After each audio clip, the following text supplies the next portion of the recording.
The blood-red sun slipped behind the jagged horizon as Beatrice Lancaster stumbled into Redemption Springs, her once fine blue dress torn at the hem and caked with the dust of 100 miles. She clutched a small carpet bag containing everything she had left in the world, her knuckles white with determination despite the whispers that followed her like shadows. Redemption Springs, Colorado Territory, 1876, was a town that had sprung up like a defiant weed around a silver mine and a railroad stop. It boasted 3 saloons, a general store, a small church, and enough righteous judgment to suffocate anyone who didn't fit the narrow definition of respectability. Beatrice had known she would face this reception, but necessity drove her forward despite the burning shame that colored her cheeks. She paused outside the Golden Nugget Saloon, steeling herself for what lay ahead. At 23, she had already lived 2 lifetimes, one as a banker's cherished daughter in Boston, the other as a woman abandoned and disgraced. Now she would begin a third. Looking for work, miss. The voice came from behind her, rough-edged but not unkind.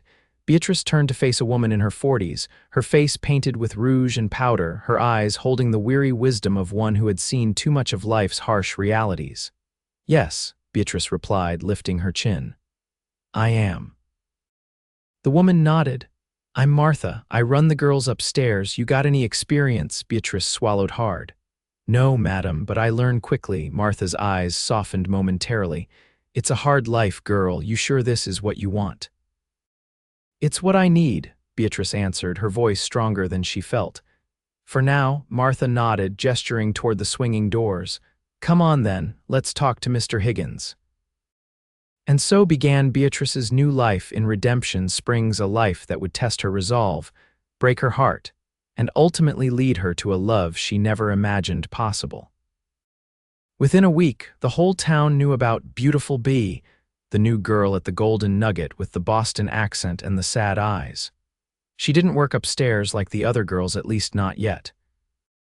Instead, she served drinks, played piano when needed, and tried to ignore the propositions that came her way from drunken miners and cowboys passing through.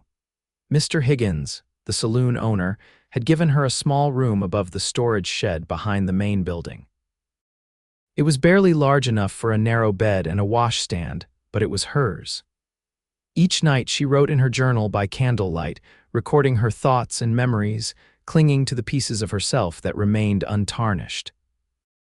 It was on a stormy Tuesday in early June when Jackson Lockhart rode into town. Unlike most newcomers who headed straight for the saloons, he made his way to the sheriff's office, his tall frame silhouetted against the lightning-streaked sky. Sheriff Wilson looked up from his desk as the stranger entered, shaking rainwater from his hat. "Help you? Name's Jackson Lockhart," the man said, extending a hand. "I'm looking for work, heard the Double C Ranch might be hiring." The sheriff's handshake was firm. "Clem Carson's place." "About 10 miles north of here. They lost some men in a rustling incident last month." "Much obliged," Jackson replied, his deep voice carrying the slight drawl of Texas. "Any place in town a man can get a hot meal and a dry bed, Mrs. Thompson runs a boarding house down the street," Sheriff Wilson said, then paused, studying Jackson's face. "You running from something, Mr. Lockhart?" Jackson met his gaze steadily. "No, sir, just running toward something better." The sheriff nodded, seemingly satisfied. "Golden Nugget serves decent food if you don't mind the company. Just stay clear of trouble." Jackson nodded and stepped back out into the rain. When he pushed through the swinging doors of the Golden Nugget 20 minutes later, the saloon was half full despite the early hour and foul weather. Men huddled around tables playing cards, while others leaned against the bar. 2 women in brightly colored dresses circulated through the room, laughing too loudly at jokes that weren't funny. Jackson claimed an empty table in the corner, removing his hat and running a hand through his damp, dark hair. He scanned the room with the careful observation of a man accustomed to assessing his surroundings. At 32, he had seen enough of life to know that danger often hid in plain sight. "Can I get you something?" He looked up to find a young woman standing beside his table, a clean but well-worn dress hugging her slender frame. Her hair was the color of honey, pulled back in a simple knot at the nape of her neck. But it was her eyes that caught his attention, deep blue and filled with a quiet dignity that seemed at odds with her surroundings. "Coffee, if you have it," he replied, "and whatever's hot from the kitchen." She nodded, turning to go, but he spoke again. "And miss," she paused. "Yes." "Might I trouble you for your name?" Something flickered across her face, caution, perhaps, or surprise at the simple courtesy. "Beatrice," she said finally. "Everyone calls me Bea." "Thank you, Miss Beatrice," he said with a slight nod. "I'm Jackson Lockhart."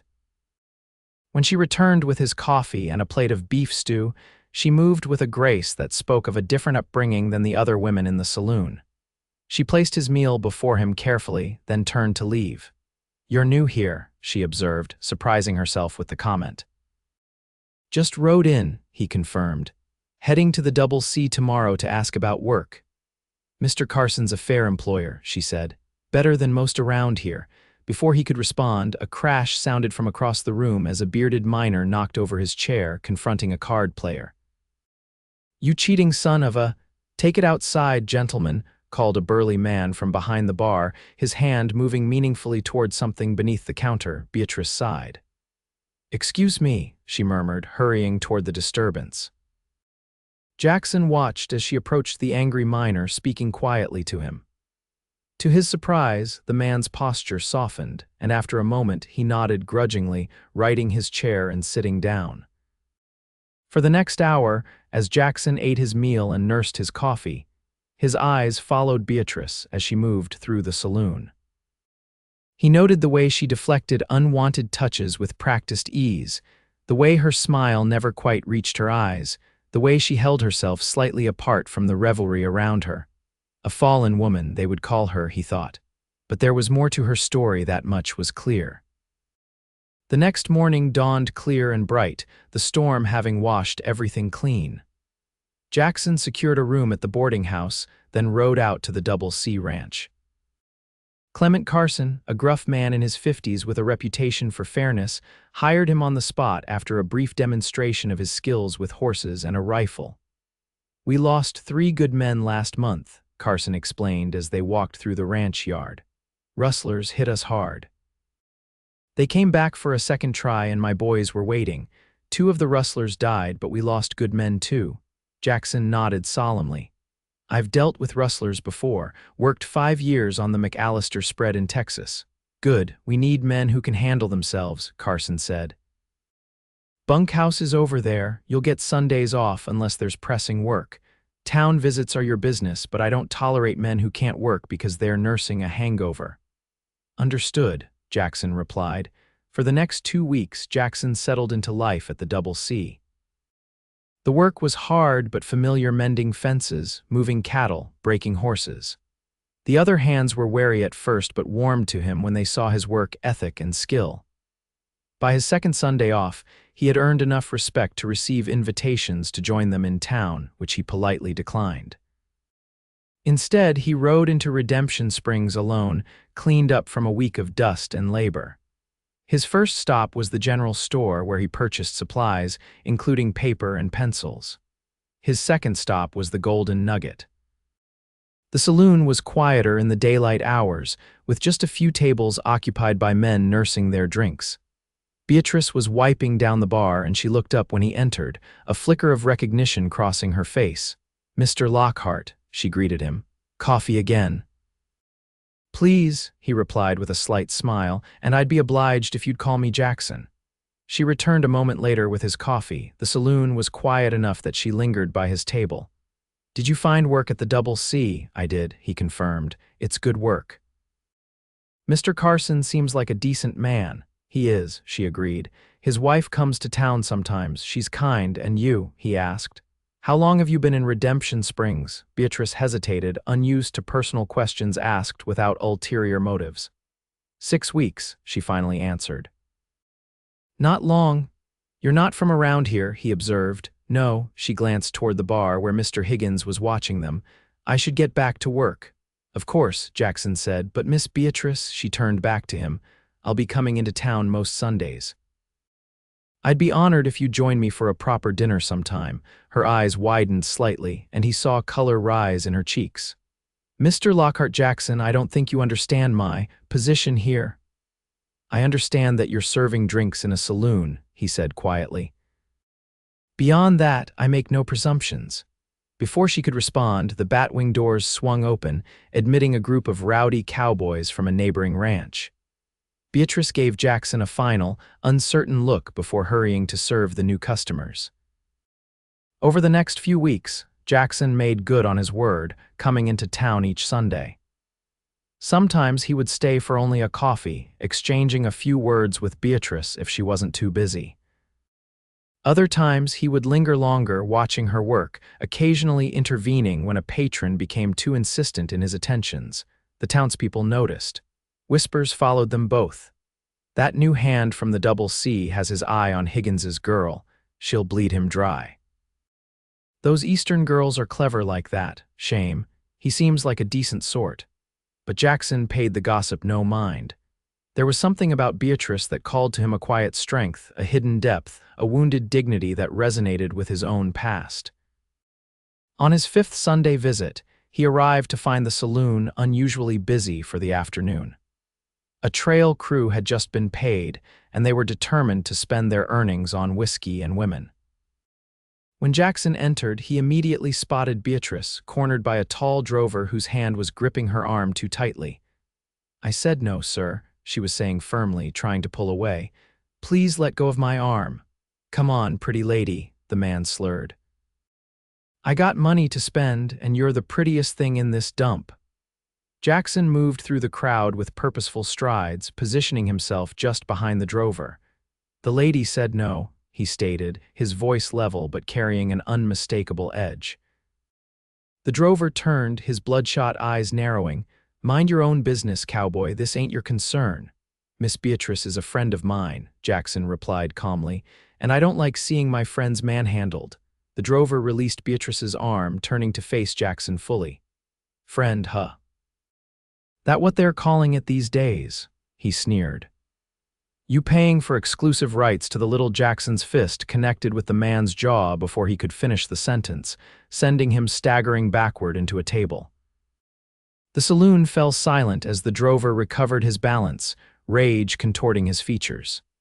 "You're dead," he growled, reaching for the knife at his belt, but before he could draw it, the distinctive click of a shotgun being cocked echoed through the room. "Not in my establishment," Mr. Higgins announced from behind the bar, the twin barrels of his shotgun aimed at the drover. "Take it outside or take it nowhere, but you'll not spill blood on my floor." The drover glared at Jackson, weighing his options. Finally, he spat on the floor. "Another time, cowboy," he muttered. Before shouldering his way out of the saloon, Jackson turned to Beatrice, whose face had gone pale. "Are you all right?" She nodded, then surprised him by taking his hand and leading him toward the back door. "Come with me," she said quietly. "Please." She led him to her small room behind the saloon, closing the door behind them. It was the first time he had seen her private space neat and spare, with a small cross hanging on one wall and a book of poetry on the bedside table. She gestured for him to sit in the room's only chair while she perched on the edge of the bed. "Thank you," she said, "but you shouldn't have done that. Those men are dangerous." "So am I when necessary," he replied simply. She studied him, seeing beyond the quiet demeanor to the capability that lay beneath. "Why do you keep coming back here, Jackson?" He met her gaze steadily. "I think you know why." "You don't know me," she said, a hint of bitterness creeping into her voice. "You don't know what I've done, what I've been." "Then tell me," he said gently. For a long moment she was silent, twisting her hands in her lap. Then, as if a dam had broken, words began to pour out. "I was engaged to be married in Boston," she began. "Henry Winthrop, the son of my father's business partner. It was arranged when I was 17, and I thought I was fortunate. He was handsome, well-educated, from a good family." Her voice hardened. "But he had appetites. And when I refused to satisfy them before our wedding, he found other women who would." Jackson remained silent, giving her space to continue. 2 months before our wedding, my father's bank failed. He lost everything: our home, his reputation, his will to live. He took his own life. Tears welled in her eyes, but she blinked them away. Henry broke off our engagement the next day. His family wouldn't even help with my father's burial expenses. I'm sorry, Jackson said softly. My mother had died years before, Beatrice continued. I had no family, no money, no prospects. A distant cousin offered to take me in, but only as an unpaid servant. Instead, I took what little I could sell and bought a train ticket west. I thought I might become a schoolteacher or a seamstress. What happened? Reality happened, she said with a small, sad smile. No one would hire a woman alone, with no references and no husband. The respectable boarding houses wouldn't take me once my money ran low. Eventually, I found myself here. And Mr. Higgins hired you, she nodded. To serve drinks at first. He's been patient. But he's made it clear that eventually, I'll be expected to work upstairs like the other girls. The money is better, and he says men are already asking for me. Jackson's jaw tightened, but he kept his voice even. And is that what you want, what I want? She gave a short, humorless laugh. What I want stopped mattering a long time ago, Jackson. This is about survival now. It doesn't have to be, he said, leaning forward. There are other options. Like what? Becoming a ranch wife to a man who pities me. There was fire in her eyes now. I won't be anyone's charity case or redemption project. That's not what I'm offering, he said firmly. Then what are you offering? Time, he replied. Friendship, and maybe, if you're willing, something more, but on your terms, Beatrice, always on your terms. The sincerity in his voice seemed to catch her off guard. She looked away toward the small window that offered a view of the alley behind the saloon. They call me a fallen woman, she said quietly. Everyone in town whispers about it. If you align yourself with me, they'll say the same about you. Jackson rose from the chair and knelt before her, taking her hands in his. Then I'll fall with you, he said, his eyes holding hers. And maybe we'll discover that falling isn't the end of the story. Maybe it's just the beginning. A tear slipped down Beatrice's cheek, and for the first time since he'd met her, a genuine smile curved her lips. You're either the most foolish man I've ever met or the bravest. Probably a bit of both, he admitted, returning her smile. From that day forward, something shifted between them. Beatrice still worked at the Golden Nugget, and Jackson still rode in from the Double C every Sunday, but now they made no secret of their friendship. Sometimes they would walk through town together, ignoring the stares and whispers. Other times, they would sit behind the saloon, sharing a simple meal and talking about books they had read, places they had seen, dreams they still harbored. Jackson told her about his own past growing up on a small farm in Tennessee, losing his parents to fever when he was 18, drifting west to find work and purpose. He spoke of the war he had barely been old enough to fight in, and the scars, both visible and invisible, that it had left. I did things I'm not proud of, he confessed one evening as they sat watching the sunset from behind the saloon. Saw things no man should see. We all have regrets, Beatrice said softly, her shoulder brushing against his as they sat side by side on an old bench. The difference is men are allowed their mistakes, he replied. Women are defined by them. She looked at him with surprise. That's remarkably insightful for a cowboy, he chuckled. I've been known to have a thought or two between roping cattle and mending fences. The summer days stretched long and golden, easing into autumn with its cooler nights and painted leaves. Jackson continued his work at the Double C, earning the respect of Carson and the other hands. Word of his confrontation at the saloon had spread, and most gave him a wide berth in town, recognizing a man who could handle himself in a fight. For Beatrice, however, life became increasingly difficult. Mr. Higgins grew impatient with her reluctance to advance to working upstairs, especially as customers continued to ask for her. The other girls, with the exception of Martha, treated her with suspicion, viewing her relationship with Jackson as a threat to their livelihood. He ain't going to marry you, you know, one of them, a girl called Ruby, said to her one night as they prepared for the evening rush. Men like him might dally with girls like us, but they don't make us wives. Jackson and I are friends, Beatrice replied, though the word felt inadequate for what had grown between them. Ruby snorted. Sure, honey, and I'm the Queen of England. Matters came to a head in late September when Mr. Higgins cornered Beatrice in the storage room. "Time to make a decision, B," he said, blocking the doorway with his substantial frame. "I've been patient, but business is business. Either you start earning your keep upstairs or you find somewhere else to work." Beatrice felt her stomach drop. "Mr. Higgins, please." "I've been working hard, bringing in customers, and then spending all your free time with that cowboy from the Double C," he interrupted. "You think I don't notice how the other customers look at you, like you're spoken for? It's bad for business." "I've never turned away a customer for drinks or conversation," she protested. "Drinks and conversation don't pay the bills," he retorted. "You've got until Sunday to decide, work upstairs or work elsewhere." He gave her a knowing look. "And good luck finding respectable employment in this town. They all know what you are now."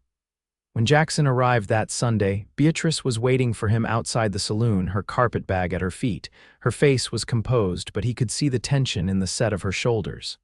"What's happened?" he asked, immediately alert to her distress. "Mr. Higgins has given me an ultimatum," she explained, her voice steady despite the fear that churned inside her. "Either I start working upstairs or I leave." Jackson's expression darkened. "I see. I've decided to leave," she continued. "I've saved a little money.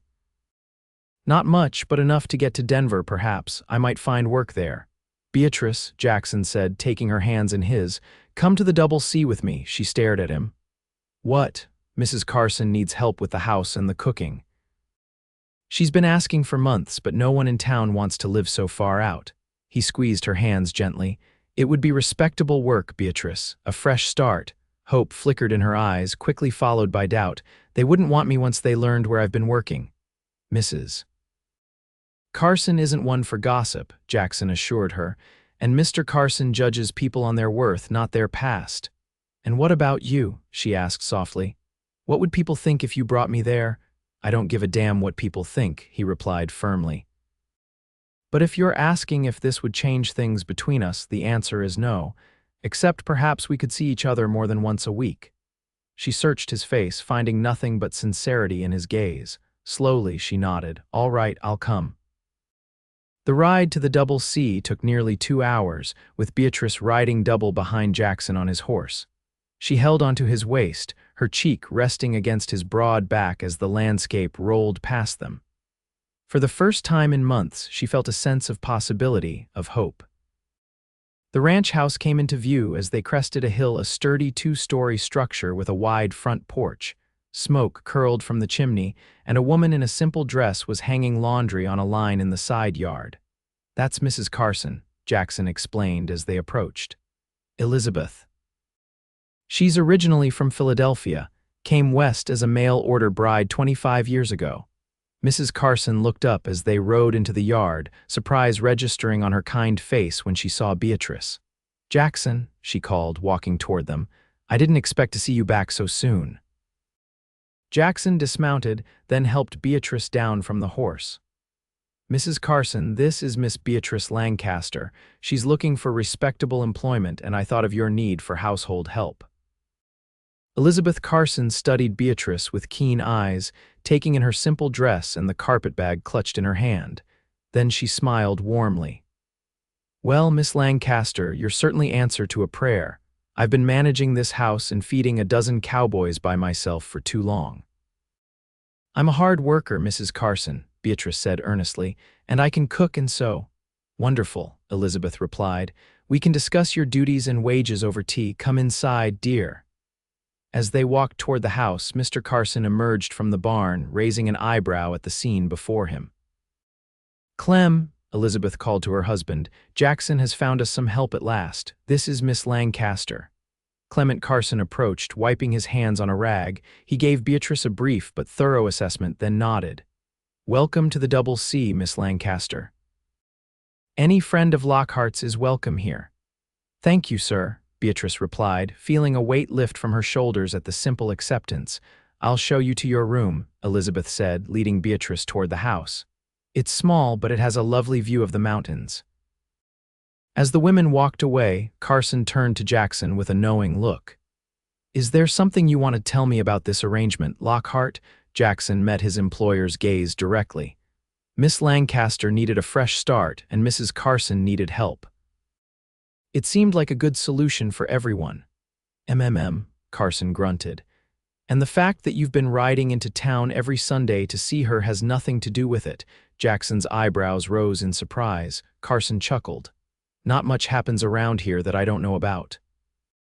Thompson at the general store mentioned you've been sweet on a girl at the Golden Nugget. He eyed Jackson seriously. She's not in any trouble, is she? No, sir, Jackson assured him. She's a good woman who's had some hard luck, nothing more. Carson nodded slowly. Well, my Elizabeth is a good judge of character. If she likes the girl, that's good enough for me. He fixed Jackson with a stern look. But I'll expect you to behave like a gentleman under my roof, understood? Yes, sir, Jackson replied firmly. Always. Over the next few weeks, Beatrice settled into life at the Double C. She rose early each morning to help Elizabeth with breakfast for the ranch hands, spent her days cleaning, cooking, and helping with the endless household tasks, and fell into bed each night with the satisfying weariness of honest labor. The nightmares that had plagued her in town dreams of her father's death, of Henry's betrayal, of being trapped in a life she never wanted began to fade. Instead, she slept soundly in her small but comfortable room at the back of the house, with its window that looked out over the vast expanse of prairie and distant mountains. Jackson was careful to maintain a respectful distance when others were present, but they found moments to be alone walking by the creek that ran through the property, sitting on the porch after the others had gone to bed, riding out to check on the horses in the north pasture. It was during one of these rides, on a crisp October afternoon, that Jackson finally spoke the words that had been building in his heart. They had stopped to rest by a small pond, letting the horses drink while they sat on a fallen log. The aspen trees around them had turned golden, their leaves shimmering in the breeze like thousands of small coins. I've never seen anything so beautiful, Beatrice said, gazing at the scenery. I have, Jackson replied softly, looking not at the trees but at her. She turned to find him watching her, his eyes filled with an emotion that made her breath catch. Jackson, I love you, Beatrice, he said simply.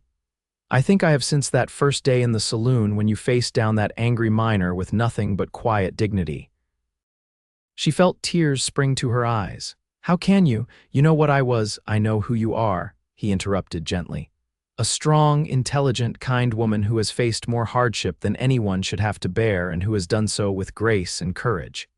He took her hands in his. Your past doesn't define you, it's just part of the journey that brought you here to this moment. A tear slipped down her cheek. And what about your past? You've never told me everything, his expression sobered, because there are parts of it I'm not proud of. After the war, I was angry, lost.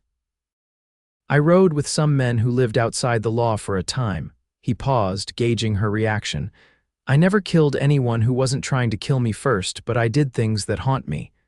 What changed? She asked softly. I was shot during a bank robbery in Kansas, he replied. A farmer and his wife found me, nursed me back to health, even though they knew who I was and what I'd done. Their kindness, it made me want to be worthy of it. He squeezed her hands gently. Just like meeting you made me want to be worthy of you. Oh, Jackson, she whispered, her voice breaking. I love you too, so much it frightens me. He reached up to brush away her tears with his thumb. Don't be afraid, whatever comes, we'll face it together. Slowly, giving her every chance to pull away, he leaned forward and pressed his lips to hers in a kiss that was tender and reverent. Beatrice closed her eyes, leaning into him, feeling for the first time in years that she was exactly where she was meant to be. When they returned to the ranch house that evening, both flushed and smiling, Elizabeth Carson took one look at them and knew. With a small smile of her own, she sent Jackson to help her husband in the barn while she drew Beatrice aside. He's a good man, she said simply. One of the best Clem has ever hired, Beatrice nodded, unable to hide her happiness. Yes, he is, Elizabeth studied her thoughtfully. You know, when I came west to marry Clem, I'd never even seen his face, just a description in a letter and a promise of a decent life. I was terrified. She smiled at the memory. My family disowned me, said I was throwing myself away on a stranger in a savage land. Were you happy, Beatrice asked, when you met him? Not at first, Elizabeth admitted. He was rough and the life was harder than I'd imagined. But he was kind and patient, and he never once made me feel like I'd made a mistake. Her eyes grew distant. We lost our first baby, then the second. I thought he'd send me back east, find someone who could give him children. But he didn't, Beatrice said softly. No. He said we were a team and teams stick together. Elizabeth focused on Beatrice again. My point is, love isn't always easy. People will judge you, life will test you, but if you find someone who stands beside you through it all, you hold on with both hands. Beatrice felt tears threatening again. I don't know if I'm strong enough. Nonsense, Elizabeth replied firmly. You left everything you knew to come west alone. You survived in a town that was ready to write you off as just another fallen woman, and now you're here building a new life. She patted Beatrice's hand. That takes more strength than most people will ever know. That night, as Beatrice prepared for bed, she heard a soft knock at her door. Opening it, she found Jackson standing there, his expression serious. I couldn't sleep, he said quietly, not without asking you something. She stepped back, allowing him into the small room. What is it? He took a deep breath. Marry me, Beatrice, not because you need security or protection, but because we love each other, because I want to build a life with you. Her heart seemed to stop, then race ahead. Jackson, are you sure? People will talk. They'll say you married a. Let them talk, he interrupted fiercely. I don't care what anyone thinks except you. He took her hands in his. I know this is sudden. If you need time, no, she said, surprising herself with the certainty in her voice. I don't need time. I love you and I want to be your wife. The joy that spread across his face was like the sun breaking through clouds. He pulled her into his arms, holding her as if she were the most precious thing in the world. We'll tell the Carsons in the morning, he murmured against her hair. Ask for their blessing. Beatrice nodded, then pulled back to look at him. Jackson, there's something I should tell you first, about Henry, about what happened in Boston. He placed a gentle finger against her lips. You can tell me anything, anytime. But nothing will change how I feel about you. I know, she said with wonder in her voice. That's why I love you. The next morning, they approached the Carsons together over breakfast before the ranch hands arrived for their meal. Clement listened to Jackson's announcement with an expression of mild surprise, while Elizabeth beamed with maternal pleasure. Well, Carson said when Jackson had finished speaking, can't say I'm entirely shocked. You two have been making eyes at each other since she arrived. He looked at his wife. What do you think, Lizzie? Elizabeth smiled warmly. I think it's wonderful news. Beatrice has been a blessing to this household, and Jackson is like family to us. She turned to Beatrice. We'd be honored to host the wedding right here if you'd like. Tears sprang to Beatrice's eyes. That's very generous of you, Mrs. Carson. Elizabeth, the older woman corrected gently, and it's not generosity, it's what family does. Carson cleared his throat, his gruff exterior softening slightly. There's a piece of land on the eastern edge of the property, about 40 acres, with a nice view of the creek. Been thinking of offering it to one of my senior hands to build on. He looked at Jackson meaningfully. Might suit a newly married couple looking to settle down. Jackson's eyes widened. Mr. Carson, that's more than generous. Consider it an investment, Carson replied pragmatically. I need good men who'll stick around, put down roots. Men with families tend to stay. He glanced at Beatrice. And women with a sense for household management are worth their weight in gold out here. Thank you, sir, Jackson said, his voice thick with emotion. We accept. Good, Carson nodded. Now, when are you planning to tie the knot? Jackson looked at Beatrice questioningly. Soon, she said, her heart full to bursting. As soon as possible. They were married 2 weeks later on a Sunday afternoon, with Reverend Simmons from Redemption Springs officiating. The ceremony took place in the Carsons' front yard, which had been decorated with autumn flowers and ribbons under Elizabeth's direction. Word of the engagement had spread quickly through Redemption Springs, generating the expected whispers and speculation. But to their surprise, several townspeople made the journey to the Double C for the wedding. Martha from the Golden Nugget, who had always been kind to Beatrice. Thompson from the general store and his wife. Even Sheriff Wilson, who brought a bottle of good whiskey as a gift. Beatrice wore a dress of pale blue silk that Elizabeth had insisted on ordering from Denver.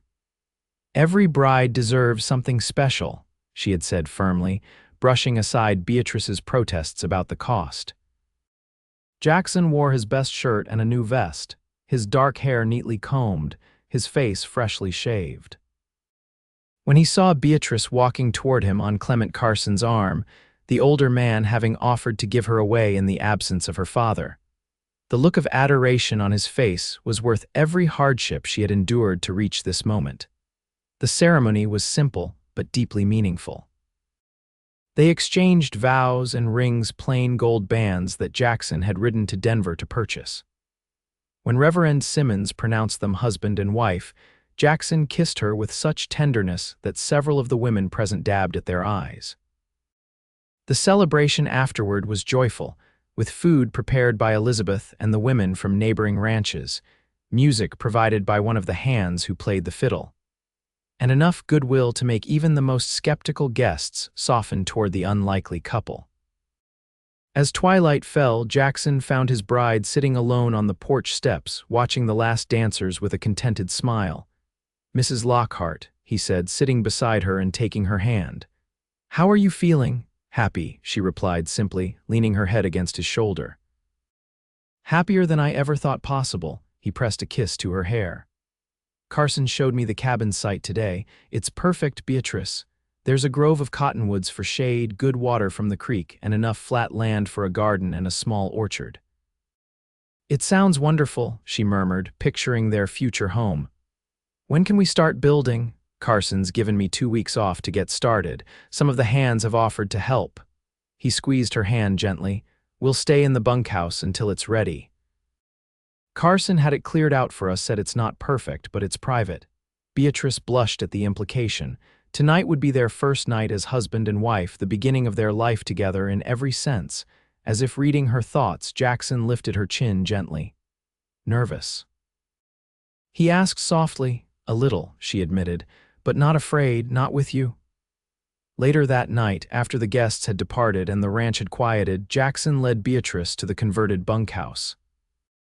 Someone, Elizabeth, most likely had decorated the simple space with wildflowers and candles, transforming it into a cozy retreat. With infinite patience and tenderness, Jackson showed Beatrice that intimacy could be beautiful, an expression of love rather than a transaction or obligation.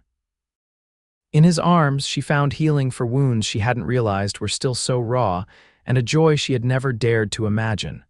"I love you," he whispered against her skin as they lay tangled together in the darkness. "My beautiful, brave wife." "I love you too," she replied, marveling at the journey that had brought her to this moment of perfect belonging. "My stubborn, wonderful husband." The next 2 weeks passed in a blur of activity and happiness. During the days, Jackson and several of the ranch hands worked on the cabin, laying the foundation and raising the walls with surprising speed. Beatrice divided her time between helping Elizabeth with the household duties and making preparations for their own home, sewing curtains, gathering necessary supplies, planning the garden she would plant in the spring. In the evenings, they would walk together to check on the progress of the cabin, making plans and dreaming of their future. And at night, they returned to their temporary quarters, where they continued to discover each other with wonder and growing passion. By the end of the second week, the cabin was habitable, though far from finished. It had 2 rooms, a main living area with a stone fireplace and a smaller bedroom. The windows were in place, the roof was secure, and a sturdy door stood ready to keep out the winter winds. "It's not much to look at yet," Jackson said as they stood together in the doorway, surveying their new home. "But we'll add to it over time. It's perfect," Beatrice replied, squeezing his hand. "It's ours." That night they slept in their own home for the first time, on a bed frame Jackson had crafted himself, and a mattress Elizabeth had helped Beatrice stuff with clean straw and wool batting. The November air was chilly, but they kept each other warm, secure in their love and their shared dreams. As winter settled over the Colorado territory, the double C fell into a peaceful rhythm. Jackson returned to his regular duties, though Carson made him foreman after the previous one left to try his luck in California. Beatrice continued to help Elizabeth with household tasks, but now she also managed her own home, learning to cook on a wood stove and keep a cabin warm through snowstorms and freezing nights. They rode into Redemption Springs occasionally for supplies and to attend church services. The first few visits were uncomfortable, with whispers following them through town, but gradually, as the townspeople saw their commitment to each other and their quiet dignity, the gossip died down. One snowy afternoon in February, as Beatrice was hanging laundry to dry near the fireplace, she felt a wave of dizziness sweep over her. She sat down quickly, putting her head between her knees until the sensation passed. When Jackson returned home that evening, she was waiting with supper on the table and news that would change their lives forever. "I'm with child," she told him, her eyes shining with joy and trepidation. Elizabeth confirmed it today. The baby should come in late summer. For a moment, Jackson stood perfectly still, processing her words. Then, with a whoop of joy, he lifted her into his arms and spun her around the small cabin, his laughter mingling with hers. "A baby," he said in wonder, setting her gently on her feet and placing his hand reverently over her still flat stomach. "Our baby. Are you happy?" she asked, though his reaction had made the answer obvious. "Happy doesn't begin to describe it," he replied, kissing her with such tenderness that tears sprang to her eyes. "You've given me everything I never knew I wanted, Beatrice. A home, a purpose, and now a family." The news of Beatrice's pregnancy was received with delight at the main house. Elizabeth immediately began knitting baby clothes, while Clement gruffly offered Jackson more help with expanding the cabin. "Babies need space," he declared, "and so do their mothers." By the time the wildflowers bloomed across the prairie in late spring, the cabin had grown to include a proper kitchen and a small nursery adjoining the main bedroom. Jackson had also added a covered porch where Beatrice could sit and shell peas or mend clothes while enjoying the mountain views. As her body changed with the growing life inside her, Beatrice found herself reflecting on the journey that had brought her to this place of contentment. She thought of her father and the guilt she had carried over his death. She thought of Henry and his betrayal, which had once seemed like the end of her world, but now appeared as merely a painful detour on the path to true happiness. Most of all, she thought of that fateful day when she had stumbled into Redemption Springs, desperate and alone, not knowing that the very place that would label her a fallen woman would also lead her to the man who would fall with her into a love deeper and truer than she had ever imagined possible. One evening in late July, as they sat together on their porch watching a summer thunderstorm roll across the distant mountains, Jackson asked her a question that had been on his mind. "You ever regret it, coming west, all you went through in Redemption Springs?" Beatrice considered the question seriously, one hand resting on her rounded belly where their child grew stronger each day. "No," she said finally. "How could I regret the path that led me to you, to this?" She gestured toward their home, the land that was beginning to flourish under their care, and the future they were building together. Jackson pulled her close, his hand joining hers over their unborn child.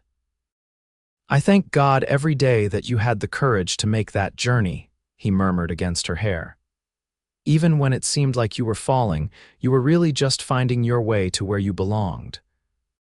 On a warm August night, after 16 hours of labor with Elizabeth Carson serving as midwife, Beatrice gave birth to a healthy baby girl with her father's dark hair and her mother's blue eyes. They named her Hope Elizabeth Lockhart, in honor of both the feeling that had sustained them through difficult times and the woman who had welcomed Beatrice into her home and heart. As dawn broke over the eastern horizon, Jackson sat beside his exhausted but radiant wife, holding their sleeping daughter with a mixture of awe and terror. "She's so small," he whispered. "I'm afraid I'll break her." "You won't," Beatrice assured him, reaching out to touch his cheek.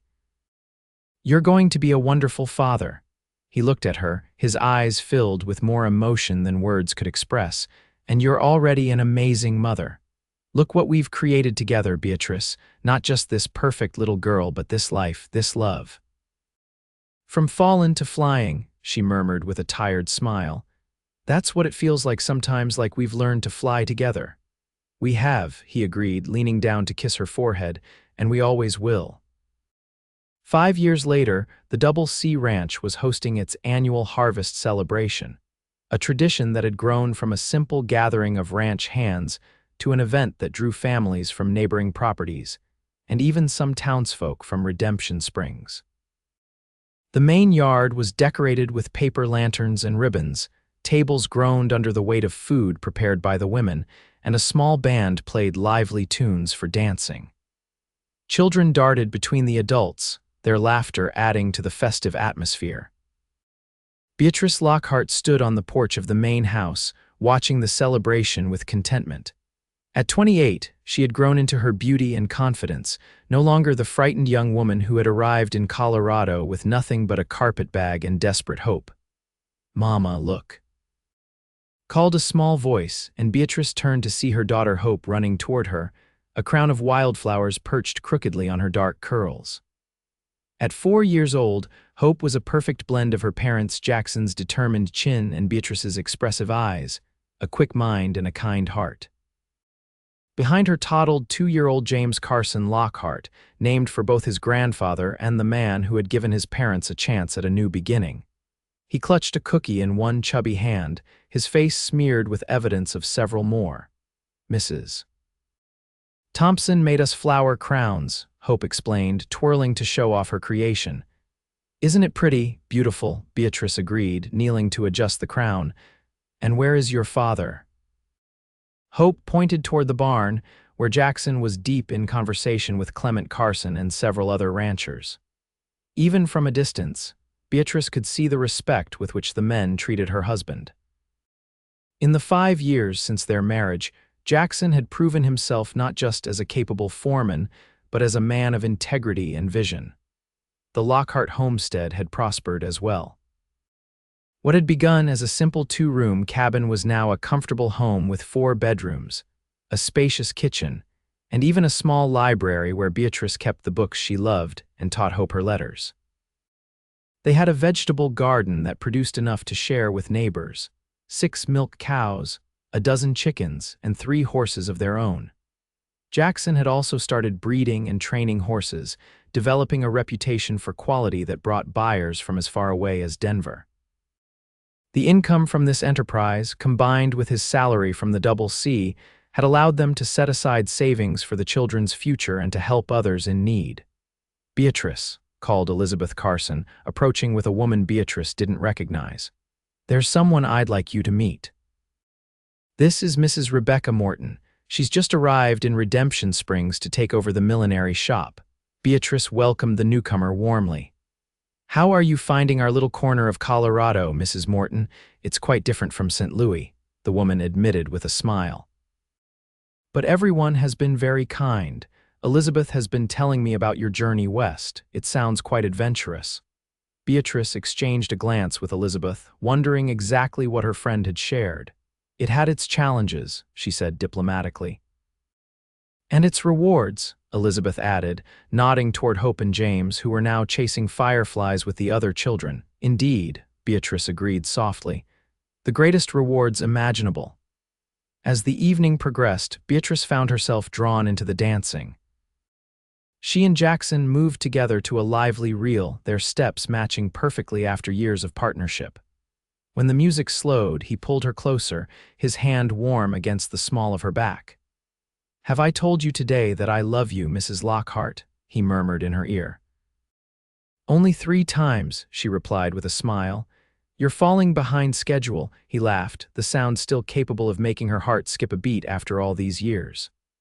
"I love you, Beatrice, more today than yesterday, though not as much as I will tomorrow." She leaned her head against his chest, listening to the steady beat of his heart. "Do you remember what you said to me that day in my room behind the saloon? When I told you everyone called me a fallen woman, I said I'd fall with you," he recalled, his voice softening at the memory. "And I meant it. You did more than fall with me," she said, looking up at him with eyes full of love. "You taught me how to rise again, how to fly." As the music ended, Jackson bent to kiss her, not caring that they were surrounded by friends and neighbors. The kiss was a promise renewed, a testament to a love that had defied expectations and judgments, that had healed old wounds and created new beginnings. Later that night, after the children were asleep and they had returned to their own home, Jackson and Beatrice sat together on their porch, watching the stars appear one by one in the vast Colorado sky. "I had a letter from Denver today," Jackson said, his arm around her shoulders. "That Army officer who bought Thunder last month, he wants 3 more horses like him for his cavalry unit, says he's never seen better trained animals." "That's wonderful news," Beatrice replied, snuggling closer against the evening chill. "You've worked so hard to build that reputation." "We've worked hard," he corrected her. "This is our success, Beatrice, every bit of it," she smiled, content in the knowledge that he truly meant it. Their partnership was equal in every way that mattered, in the raising of their children, in the building of their home, in the dreams they continued to share. "I've been thinking," he continued, his voice thoughtful. "With the money from the Army contract, we could build that bigger stable we've been talking about, maybe take on an apprentice or 2. The Carson boys would jump at the chance," Beatrice observed, referring to the teenage sons of a neighboring rancher. "They worship the ground you walk on."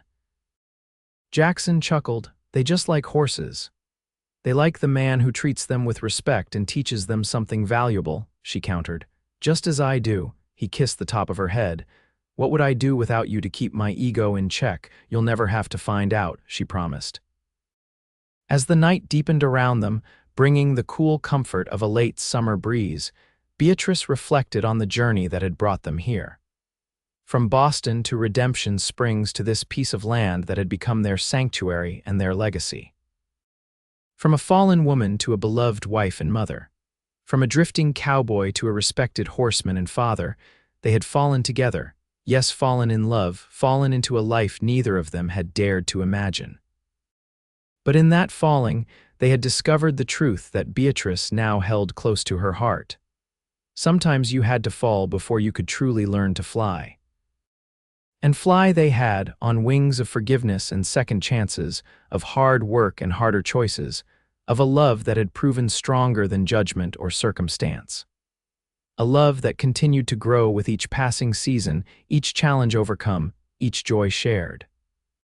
As Jackson drew her to her feet and led her inside to their bedroom, Beatrice silently thanked whatever fate or providence had guided her steps to Redemption Springs on that dusty afternoon so long ago.